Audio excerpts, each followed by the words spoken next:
Neha, Naik. I love talking about small business, recruiting, hiring. It's a necessary evil, some business owners think, especially the business owners that are not that good at delegation, which is a big thing for a lot of business owners. They can't let go. It's their baby and they've got to do everything.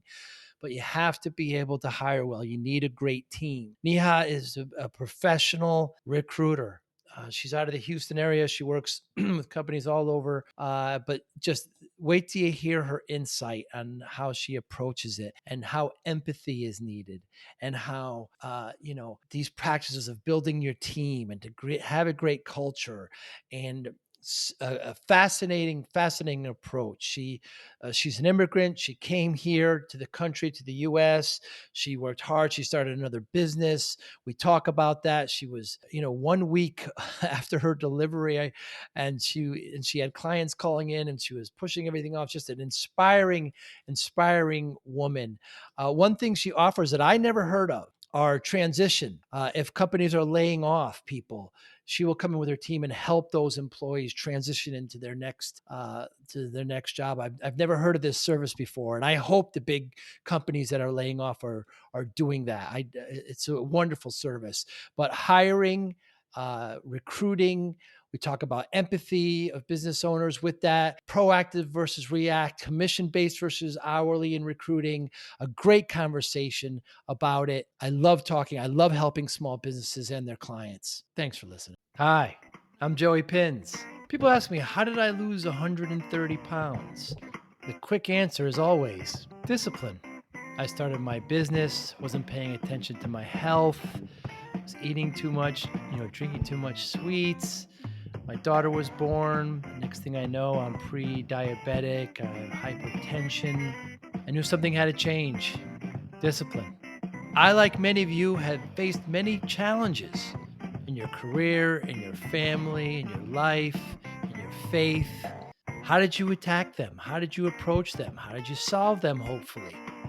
It all had to have some degree of discipline. I'm also asked, how did you found and start a tech business? And it lasted over 25 years. Discipline. I was committed to it, enjoyed technology, didn't enjoy some aspects of it, but knew it was necessary. Discipline. Our podcast mission: how do we use discipline to better ourselves and society? Join me, please, as I talk to interesting people and discuss how they use discipline in their family and their passion and their careers and how it helped them. Our podcast vision: growth through learning from others. Joey Pinz Disciple Conversations. It'll be light and serious. Join us, please. Thank you for consideration. Very excited to talk to you, Neha, Naik. Thank you so much for your time today. I really, really appreciate it. How can small businesses be more proactive than reactive in their hiring practice? Yes, great question, Joey. So I think one of the things that small businesses tend to do, and I know because I'm a small business owner, Mm. and even though now I have a team of 40, there was a time it was just, me, right? And I think there's a couple of things going on. The first thing is obviously there's a lack of trust. So when you're a small business, you have this mentality that you want to do it all. And it almost feels like if you can't do it all, you're somewhat of a failure, right? Mm. And so you have to learn to trust and delegate in a very efficient and skillful way, right? So when you talk about delegation, you have to hire people that are good at what they do, because a lot of times small owners will hire people because they know somebody, but it's not about that. It's about, can you bring somebody on, and the goal is to get you out of your operational job and into your CEO job, right? And Mm. so if you're hiring somebody, you have to babysit them, then you might as well do it yourself. So it's really an interesting catch 22. And then the third thing is, anytime I talk to small business owners about hiring, I feel like you said, it becomes very reactive. It becomes a triage mode, right? Where you're Mm. hiring because you're like, oh my gosh, I landed all these clients. But really trying to map out your quarters. I read this amazing book called The 12-Week Year. I highly recommend you read it. But really mapping out your 12 weeks so that you know what you can predict, right? And that way you're not feeling overwhelmed when it's actually time to bring somebody on. It's so hard to say. When I talk to business owners too, small business, it's delegation. My goodness, top three issues, right? You get to some of these Mhm. business owners where they're actually ordering the pizza themselves. They don't want to let go of any responsibility. It's terrible. But hiring, they look at it as such a big, expense, and they're not sure if they could handle it. So there's fear there. So they end up being reactive on it, and they're on their heels, and then most of the time they'll hire somebody that's not the right fit just to get somebody in there. It's very difficult to be successful when you're on your heels like that all the time. And although it's easy for you and I to say, be proactive, try to map things out, it's difficult for some owners. Mhm. I agree, and I think it really one of the things that I overcame this, right? Because for me and for a lot of us, our business is kind of like our child, right? It is Mm, our baby. And so when you think of that first time when you drop off your child to daycare, it is a very overwhelming feeling, right? Because you're like, are they going to be able to take care of it like I have, right? And so I think it kind of relates back to business. A lot of us don't know if our business baby will be safe if we delegate to somebody else, right? mm, But one of the things, and I've had to work on this mindset, and I still do at times, is thinking about why you got into business. So a lot of us got into business not to just help 10, 20 people, but to hopefully change millions of people's lives, right? So can you do that alone? No, you're going to need a team, right? Jeff Bezos isn't delivering Amazon boxes today. But it's really, really important to come from it from that angle. And I think that's such a mindset shift. And it's actually so trippy because you feel like, oh my gosh, right? But you always have to go back to your why.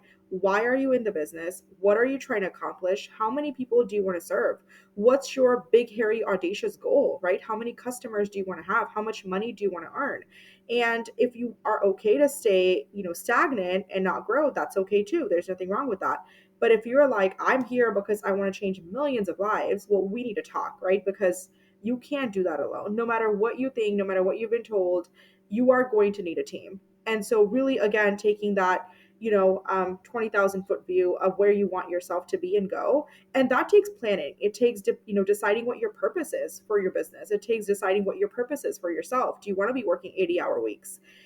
Because I know a lot of us didn't quit our 40-hour week jobs to work 80-hour weeks, right? mm. So, like, what is important to you? And once you decide that, then you've got to start making the 1% shifts to get there. Yeah, very good points, Neha. How has interviewing changed, post pandemic? Certainly virtual. I'm sure that happens a lot. But other than that, has interview changed at all? The interviewing process? Definitely. I think, pre pandemic, and it's not that people didn't care about work flexibility. It's just that pandemic showed us that everything went remote. And so people had to really think about, how to have flexible work schedules because now we had kids at home and pets at home and sometimes parents and in laws at home, right? So there's a lot of that shift. And so now that people are transitioning back to office, in some cases, some of us are going to miss that flexibility, right? Like I could go load my dishwasher in between calls because I was able to do that. And Mm, so now people are, especially millennials, because I'm a millennial, but especially us and all the other generations that come after us, we really want to have a work life integration, right? We don't want to just work. We want to have a cause that we're fighting for, right? So we want to work for companies where it's like, oh my gosh, I'm changing the world, literally mm. changing the world in whatever way, shape, or form.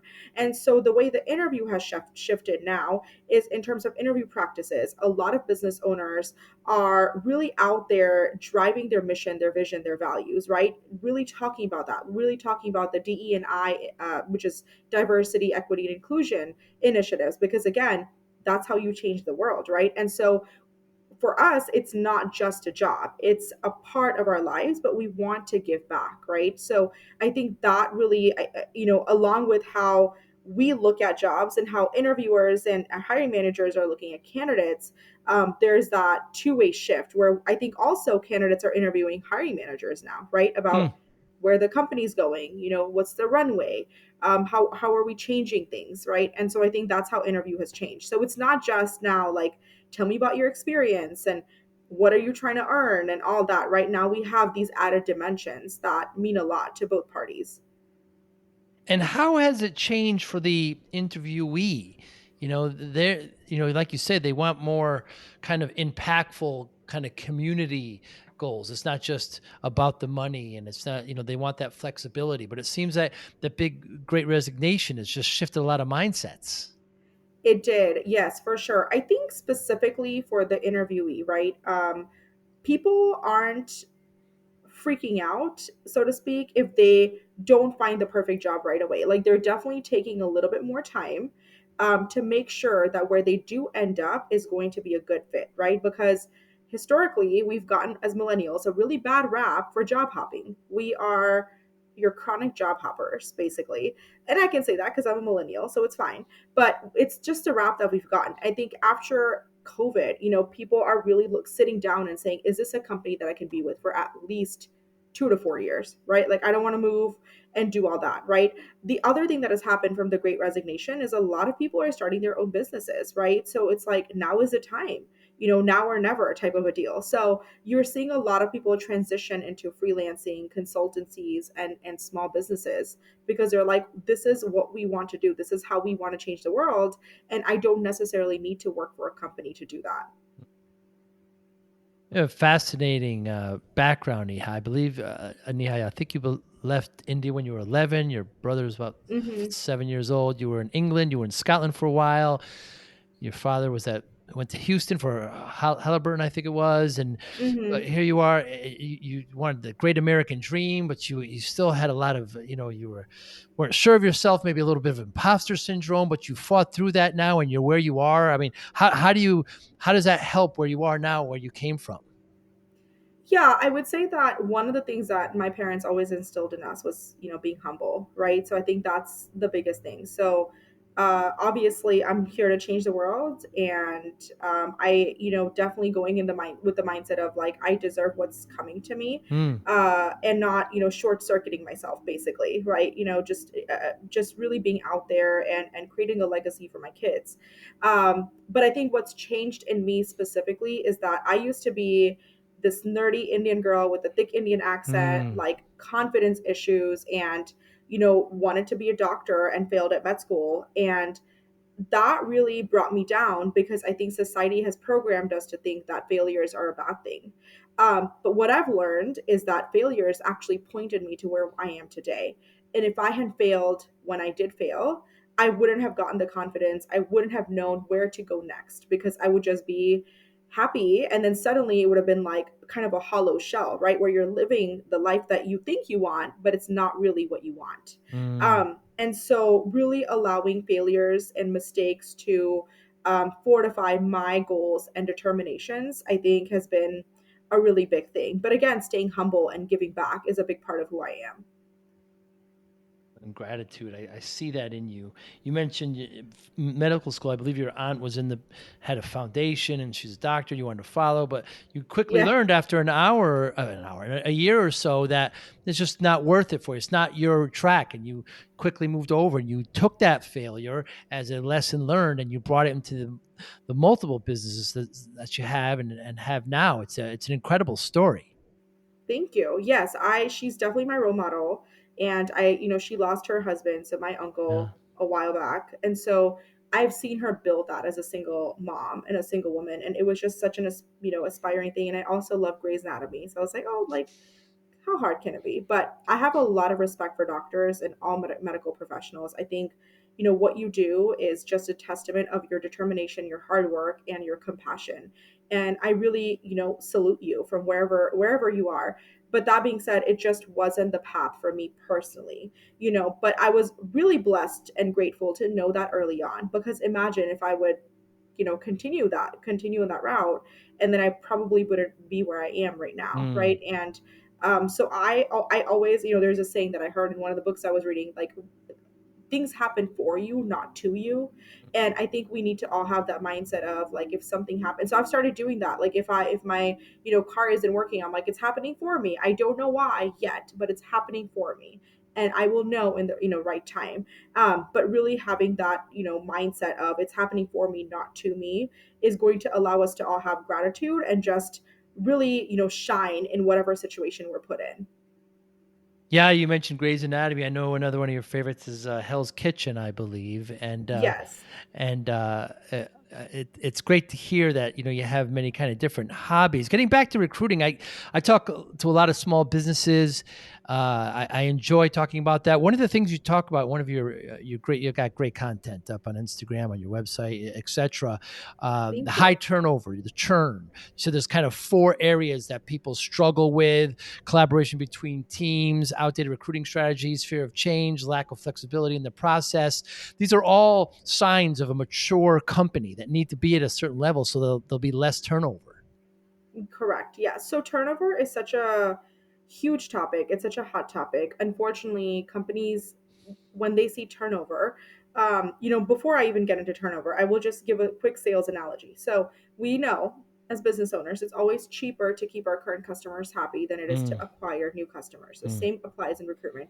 It's always better and cheaper for the company to keep your current employees happy than to go out, hire, onboard, train, and then despite that they might not even be a good culture add to your mm, business, right? And so one of the things that I talk about is when I say that you're having, I mean, turnover is going to happen. It's part of business life, right? Like you're not going to have somebody that stays with you for 25 years. And there's a lot of people that do that, but the probability of that is not high.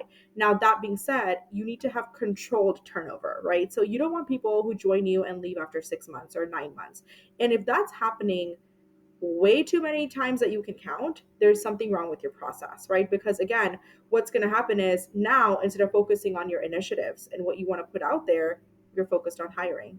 And mm, then you're focused on letting that person go or them quitting. And then you're focused on hiring again. So now your initiatives get moved up or moved down, sorry. And then you also have your team members who feel overwhelmed because now they're having to do a job of somebody else while you find a replacement. So there's also an internal burnout that goes up, right? And so when that happens, you might have other people on your team quit, which is like the last thing you need while you're trying to place this initial person that had left or had to be let go for whatever reason. So you always want to go back to the drawing board. And if you are not doing anonymous surveys every quarter and figuring out how people are feeling, if you're not having regular manager meetings with your employees or your direct reports, if you're not having all hands on deck meetings or employee offsites, you need to rethink, right? Because mm. that's probably why you're having turnover. There's a lack of communication, there's a lack of accountability, there's a lack of consistency, and then there's just a lack of morale in general, which is going to lead to high turnover. Because psychologically, as humans, we want to feel safe, we want to feel needed, and we want to feel loved, right? That's our basic psychological needs. And so if none of those are met, they're going to leave. So, allowing people to become a part and feel like they're part of something bigger than themselves, it's really going to allow you to have that high retention and low turnover. You mentioned anonymous surveys. Why anonymous? Yep. So the key for anonymous surveys is you can ask some really personal questions like how are you feeling on a burnout meter, or what do you think about your manager, do you feel like this company is allowing you to grow professionally or personally. And those questions sometimes people may not want to answer with their names on it, right? So if you are seeing that a lot of people are saying that they're burning out and they're 9 out of 10, then you can always say like, okay, we need to fix this, like we need to hire more team members, we need to decrease our client load, or whatever needs to be done. If you're saying that I don't get along with a manager, then sending messages to people in the company, like I know some people said they weren't getting along with their managers. If you want to identify and have a one-on-one conversation with me, we can hash through it. But if you do it where it's not anonymous, and people are going to be scared that they're going to lose their jobs, and you may not get honest opinions. Because I've gotten these surveys, and when I had to put my name on it, my answers were very different Mm. than when I didn't have to put my name on it. But doesn't it kind of also invite the opposite where people can kind of, they may be having a bad day for whatever reason and kind of invite a little too over the top? Yeah, I mean, there's a risk either way, right? I Yeah. think when you think of surveys, there's subjective questions and objective questions, Mm, and so you're always, when you have those subjective questions specifically, you're always risking like that one outlier, so to speak. You know what I mean? And so it's always a risk that you have to take. But I think doing something is the biggest thing. To not do anything, I feel would be the worst. And if you trust your employees enough, and you know that if you do not anonymously or like regular surveys, then of course go ahead and do those. But I've just seen with my clients specifically, we've had a lot of success with anonymous surveys. In fact, one of my clients, November of last year, we're going to let somebody go. And we did anonymous surveys. And I think, whoever the employee they were going to let go, even though they were anonymous, they filled out, an answer. And the manager was like, wow, we need to fix this. Like, this is something that needs to change. And they changed it. And right away, the employee that they were about to let go came back and said, this is the change I was looking for. Like, I'm Hmm. happy to stay around and deliver and all that. And he was Ah. going to be let go because of his lack of attendance or something. There was a lack of communication or something like that. But, it had something to do with the meeting timings. And they just, from that one little thing, they were able to like keep him. And so it was Ah. like really interesting how that, I mean, I was really shocked. I was like, oh my gosh, I'm really happy for you, but I didn't expect this. So then they were able to hash it out in the open, right? Whereas I feel like if it was not anonymous, I don't know that people might have said something at that Hmm. time.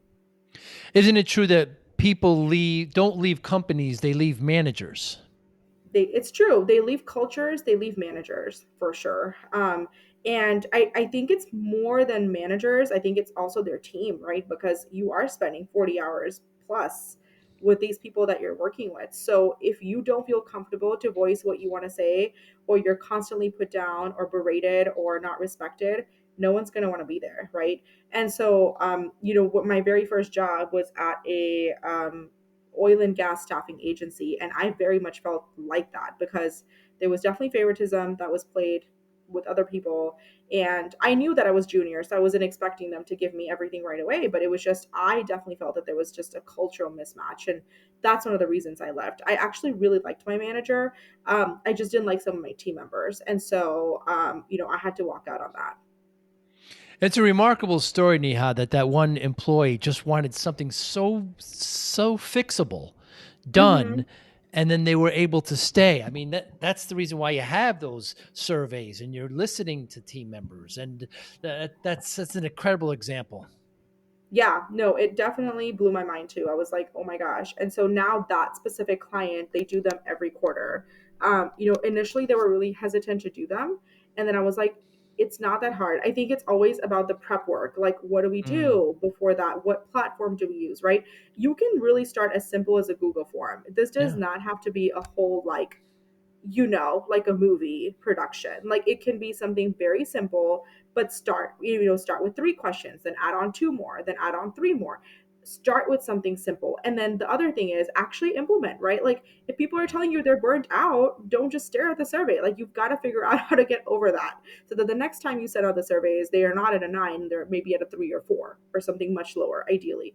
But again, implement, right? But again, if you don't have those surveys, you're not going to keep the leadership accountable or yourself accountable. So we do that in my team at the end of every quarter. We do surveys. We just make sure everyone's good to go. There's nothing happening that we are not aware of, so that everyone knows. And people actually get excited for it because they know that whatever we do say, whatever they say, we actually go ahead and implement. Mm. Within a month to 6 weeks. Very important because I know some companies just kind of survey for survey purpose, they're just to say that they've done it. And of course, there's always the NPS, the Net Promoter Score. How likely are you to Mm-hmm. recommend? And then to get that and to actually to do something with it is an important step as well. In this day with layoffs and everything, you make a point of humanizing layoffs. Exactly. So I would say that, with layoffs specifically, you've read these stories on Twitter or LinkedIn where, hey, I was, feeding my baby at 2 a.m. and I just got an email that told me, please don't show up on Monday. Wow. This is very devastating, especially, for anybody who's committed any amount of time, but especially for people who have worked for companies for 5, 10, 15 years. Can you imagine, like, that's just such a, like, oh my gosh, like, it's very gut wrenching. It's horrible. So one of the things that I'm really big on, and just really, what's that word? Really motivate employers to do specifically, is when you lay off people. I know that things happen. You have to let go for whatever reason, whether it's financial, whether it's your team reorg, whatever that looks like. But please be empathetic about it, right? Like, so when I have an employee transition package where employers can actually hire an agency like myself, And so for the employees that are being let go, we work with them on LinkedIn resume reviews, we work with them on interviewing, we work with them on mindset coaching, we work with them on finding the Hmm. right position, right? So when you are being let go, wouldn't you just have such a better positive experience instead of like, hey, you're gone, bye, like who are you? And like, hey, you are let go, but we're actually going to make this transition for you very easy for you. We've hired this third party agency who's going to help you with all the things that you need, right? And I think that is such a big thing, because I do think that the pendulum swings both ways. So today you might be laying off, but tomorrow you might be rehiring. And if you are laying off people in inhumane ways and ways that are not okay, they're not going to come back to you, but they're also going to go out there and say things about you on Glassdoor or LinkedIn. So your social proof score is going to go down the drain. So it's extremely important to think about that. And a lot of companies, unfortunately, don't think about that. They just think about, what's right today, but you've got to look at the future, because that's really what matters. So if you do have to lay off, for whatever reason, again, make sure you're doing it in a nicer way, in a Hmm. way where you actually care about your employees and you care about where they end up next. Yeah, that's a tremendous service right there. So I want to think that I know you mentioned it in an interview, and I heard it before. I never heard it before you saying it, but I want to think that these big companies that are laying off thousands at a time are hiring some firms like yourselves to help the employees transition over. That's an incredible service. I hope that's not something you invented and it's out there. It's definitely out there. There's other companies that do it. It's just not talked about as much. Right. So I Right. definitely think we need to talk about that more, especially with all the stuff that's happened this year. Especially from what's happened this year. That's an incredible service. And again, it shows that there's empathy on the employer's part, and they're less likely to badmouth you in those platforms that Glassdoor and LinkedIn, et cetera. That's just empathy in layoffs is it's a tough time to let people go, and helping them do that helps everyone. I agree. And I think, the more you give, you get back tenfold. So if you are supporting somebody who was let go and they were the primary breadwinner, having this service Mm. for them is such a like significant investment in their future, right? And they're going to walk away feeling thankful and not like, oh, yucky, right? That's another word. And so I really truly believe that you do have to work, the world is a small place, whether we want to believe that or not, right? And so you just never know who you're going to run into and who's going to be the next person to help you. So I always tell people that, right? Like, Hmm. you might be a VP today, but you don't know what you're going to be in 5 years. And so when you have these employee transitions, you also want to start thinking about that viewpoint as well. Neha, how should companies uh, provide opportunities for internal employees to move up and to move into different positions and to grow internally?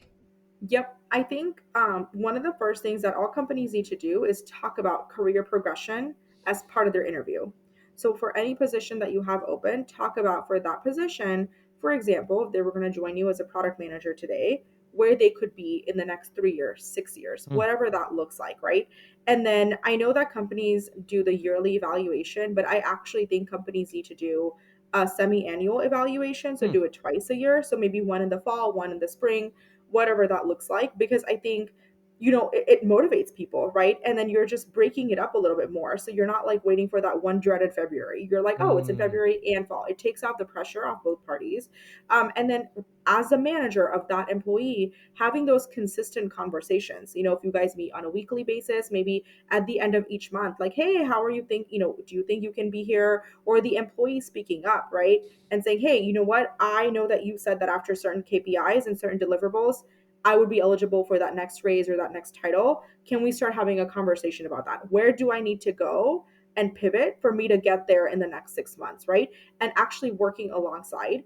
And then finally, offering professional and personal development opportunities is huge, right? So again, I was working with a client and they would offer every one of their employees, I think it was like $500 every quarter for them to learn something new. Hmm. And it could literally be like baking class, it could be taking an Excel class, it could be learning about how to public speak, whatever it is that you want to develop as a person, as a professional. They would give them that as stipend. And Hmm. so, and they couldn't use it for anything else. Like, you had to actually give a receipt to show that you actually did it. So you couldn't just say, oh, I'm going to take the $500 and go buy myself a new purse. Mm. It was like, no, it has to be a professional. And I love that initiative because I Yeah. think that really motivates people to first be like, oh my gosh, I want to learn.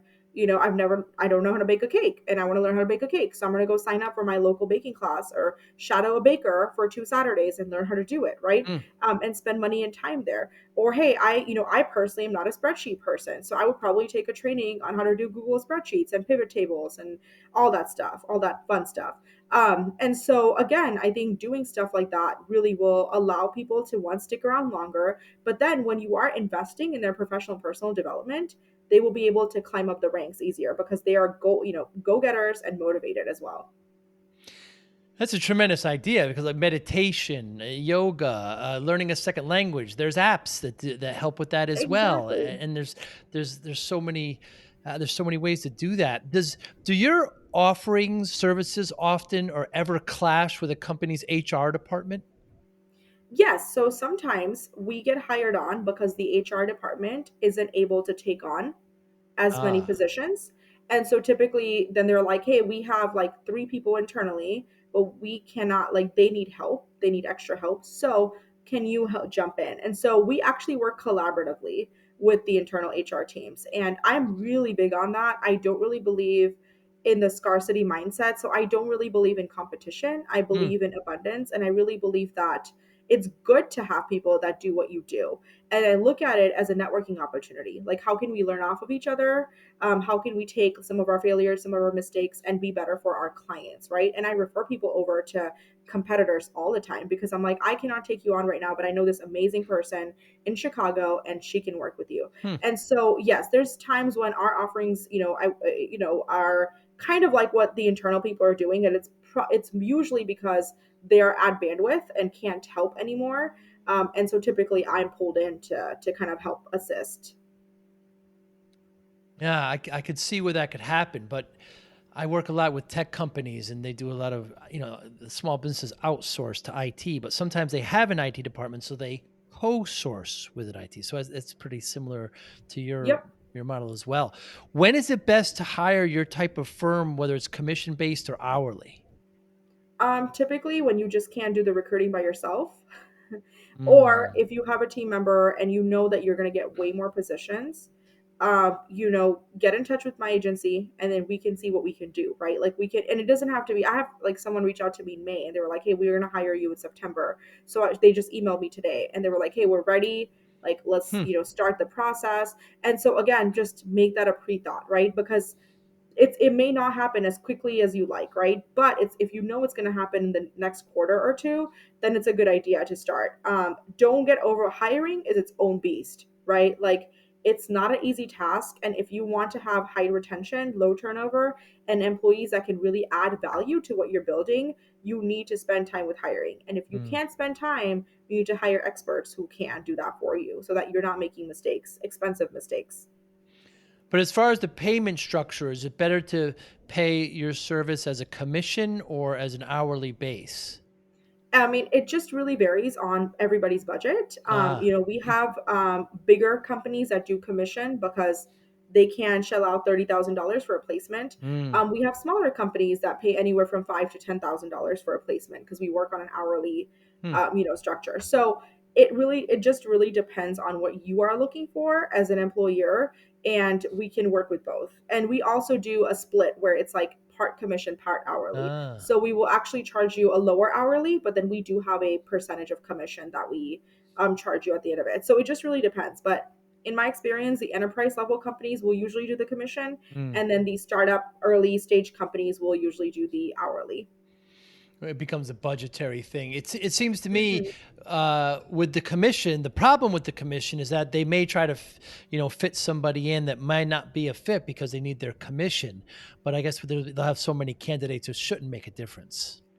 I mean, that's actually a common misnomer.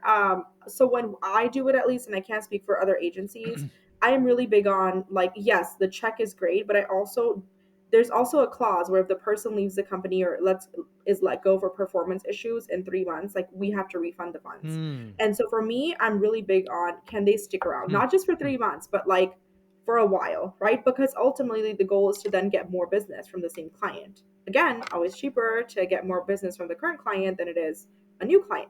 And so going back to that philosophy, I'm always wary of like, anytime a person thinks of my business or my name, I want them to be like, oh, I remember she hired this one person, and like, look, he's doing all these great things for us, and so let's work with her again. Right. So I don't have the throw resumes at the wall approach where I'm just throwing people at you and nothing sticks. I'm more directed, right? And I'm very specific. So it might take a little bit longer to fill with me, but when you have that person, you know that they're going to be around to stay, because I do a lot of vetting. We do a lot of vetting internally. Neha, how did you get into sleep consulting? I have two kids. I have a 6.5 and a 3.5 year old. And I, coming from the Indian heritage, sleep training is very much taboo, Mm. because the philosophy is once you have a baby, the house and the world revolves around the baby.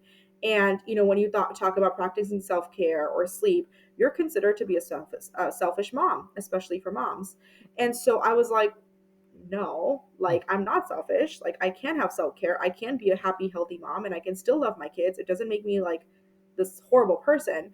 And sleep was really important to me and my family. And so I knew that for me to do that for myself, I had to first make sure my kids were sleeping, and then we were sleeping, right? And so that's really how I got into sleep consulting, is because I started doing it, and a lot of people were like, "Oh my gosh, how are your kids sleeping early and, staying asleep and not waking up for feed at 2 a.m.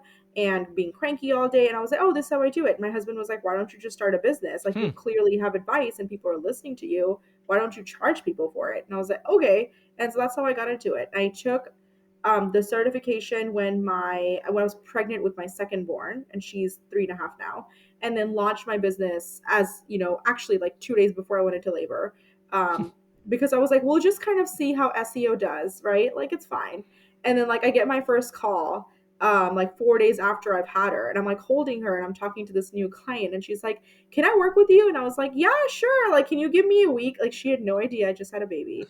And I was like, "Can you give me a week?" And she's like, "Yeah, we can start in a week." And I was like, "Perfect." So we started working together. So even though I was on maternity break from my other business, I was building my sleep consulting business with the second one. Incredible. And do you still do it now? I do. I do have clients now. I actually have a couple of things now. So I have DIY courses for parents who can literally, it's a video of me talking you through how you can do it. I also have a certification program for women who want to become sleep consultants as well. And so they can, again, I'm thinking about how can I impact millions of people? I can't do it by myself. So I can certify people in my proprietary methodology so that they can start working with other parents and other clients who really desperately need our help. Or you just can't stop the entrepreneurial spirit. I know. I think I probably, my husband's like, and I don't even drink coffee. That's the crazy part. I don't either, actually. Yeah, that's it's absolutely amazing. So, Neha, when I started my business when I was younger, I'm a little bit older than you, and I was working way too hard, just like Mm-hmm. yourself, 14, 16-hour days. And before you know it, I was, drinking too much soda and pizza, and I got myself up to 340 pounds. And doctor said to me, if I don't lose the weight, my daughter was just born, I'm not going to see her graduate. So I lost about 130 pounds over the next year, year and a half.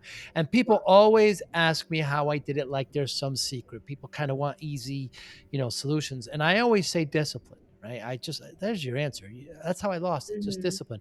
How does discipline play a role in your life, Neha? Oh my gosh, I love this topic only because I am the house disciplinarian, and even my Mm, parents and my in-laws joke because when I'm around my kids, they love me, of course, but I'm very much like, if we've got to be somewhere at a certain time, at a certain place, like you guys need to be ready. My husband's like the one that's like, oh, they're kids, it's fine. And, obviously, like they love that because, we're like, yeah, I think you need to have that pair, right? Like one sure. parent that's a little strict and one parent that's Yes. not. So they get that. But discipline is something that has been ingrained in me since I was little, right? Because like I said, I'm from an immigrant family. And so my dad was like, no BS, right? Mm. Like you had to wake up early. He wouldn't like it when we slept in on weekends. He would wake us up at 7 a.m. Like I think the latest I've woken up when I was like a teenager was 7 a.m. And he was like, you can Wow. go watch a movie, but you're waking up at 7. You're going to do errands around the house. You're going to eat lunch with us. Right. And so that's something that's ingrained in me. And to this day, I'm not kidding. First of all, I don't go to any parties anymore because I don't have time. But if I do go out somewhere and I come home late, I will still wake up no later than 6:30. Like I'm up at 6 and I'm like, what are we gonna have for breakfast? What are we gonna do this? And even on my vacations, like my vacations, my husband's like, it's not a vacation because I'm like, we need to see this museum and we need to go here. And so it's, obviously it's become a part of my personality because a lot of the things that I've learned from my dad. And so my kids know that. And I tell them that if you want to achieve your dreams, it's, I believe in manifestation, I believe Mm, in vision boards, but you can't just lay in bed all day and say, okay, universe, like give me a mansion. You've got to work for it, right? And if you can't be disciplined, if you can't keep yourself accountable, mm, then nothing's going to happen for you, right? You can have all the vision boards that you want, but you've got to go out there and get it. And discipline is, I think, the core foundation for any successful person. mm. There was a book that I was reading. My gosh, I can't think of the name right now, but he was talking about how to this day there's a CEO that still, even though he's a multi-billionaire probably at this point, still goes to the office at 8 a.m. just like his employees, and does he's the first one in and the last one out. And Wow. technically he's a CEO. He doesn't need to do that, right? But that's discipline. That is really loving what you do and always being consistent with your actions that you're putting out in the universe, because unless you work together with the universe, it's not going to manifest anything for you. Mm. So yeah, I'm a really, I mean, I could talk about this for a whole other podcast episode, but I'm a really big believer in discipline. Yeah, routine, accountability. These are all kind of the synonyms you came up with. And Mm-hmm. I'm son of immigrants as well, and yeah, there's just a certain kind of stigma of you're not going to let anything happen. You're going to make things happen. You've Exactly. got to go get it. And my father didn't have his first pair of shoes until he was like 12. And so you're going to work for what you get. You're going to work hard, and you're going to enjoy it even more. And discipline tends to be the foundation, certainly in my life. It seems like in yours as well. Mm-hmm. Neha, Nayak, what motivates you? I think my kids, obviously, like they're my biggest motivators. My husband. Also, what motivates me is I have these giant, humongous goals of giving back to the society. I want to build a school for girls in India. I Oh. want to adopt a couple of zoo animals, and like I'm an animal lover, and so I think things like that really just light me up when I talk about, and that just really motivates me. And I think at the end of the day, I want to make my family proud, right? Like, who doesn't? We all want to make our family, our relatives proud. And so that's another big motivator for me. But, I feel like I was here for a purpose, and I want to make sure that I execute on that purpose. That's what's wonderful. By the way, congratulations on the Houston Business Magazine Top 40. Yeah, thank you. Yeah, and you'll be doing Thank a TED you. Talk soon as well. In October, yes. Yeah, good luck with that. I can see you doing really well. I look forward to Thank you. seeing that. How do you measure success? Success is such a subjective thing. For me, success is happiness. I don't really measure it in any dollar amounts. I don't measure it in the number of clients. I actually measure it in how happy I feel at the moment. Mm. And that's how, that's my definition of success. Because honestly, you can have all the money in the world, but if you're leading a not so happy life from a personal standpoint, like, are you really successful? Probably in like the magazine terms and the TV terms, you are. But to me, it's about how happy you feel and how in the moment you are, right? So if you're like successful, but you're constantly like freaking out about the next business deal, or, your child's health, you're probably not leading a life of success. And so to me, it's like, if I'm happy, I'm successful. And so that doesn't matter, how much money's in my bank or what's going on with my car. At this time, I'm grateful, and that to me, I'm happy and I'm successful. That's a wonderful answer, Neha. I was very excited when you accepted this. I talked to a lot of small business owners, and recruiting is just so they kind of look at it as a necessary evil, and they Yeah. shouldn't. They have to. It's a partnership. It's how you're going to grow your business. You've got to learn to delegate. You've got to have a great team around you that's going to help you in your business, and most importantly, your clients. Yep, exactly. I agree. And, honestly, people think it's a necessary evil until they have to hire. And then it's Mm. like, wait a minute, I was wrong, right? And so it's again a catch 22. So I think for small business owners, just defining who you want to be in your business and what you want to let go versus what you want to keep, that's going to be really instrumental. But thank you so much for having me. Like, I thank you for, hosting me. This has been an honor. I really, really appreciate it. How can we get in touch with you? Anybody listening? Yep. So you can find me on LinkedIn, and I'm sure Joe, you'll put it on call notes or Certainly. podcast notes. But you can find me on LinkedIn as Neha Dixit Naik. You can also email me at neha.naik@recruitgyan.com, and then you can visit my website at recruitgyan.com. If you want to learn about the other businesses, you can just email me. I can send you all the websites. And it's Recruit Gyan, Gyan. Gyan. Yep. It means Gyan. knowledge in Sanskrit. Very, very Yep. cool. Thank you so much. I really appreciate your time. If I'm ever in the area, perhaps you, your husband, and I would get a cup of tea. You don't drink coffee like I do.